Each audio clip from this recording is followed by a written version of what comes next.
We shouldn't tell the rabbi or they won't let him into the cemetery. At least he waited till my mother died. I still can't believe he would do that. After everything he went through. Your father suffered a lot, Ben. He didn't suffer. He was impenetrable. Can I ask you something?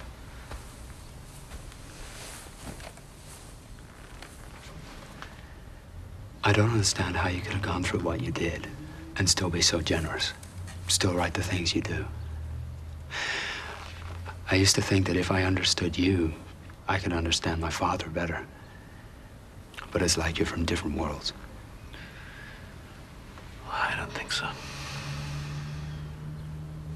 Your father told me not long ago that he still would dream about his mother and father.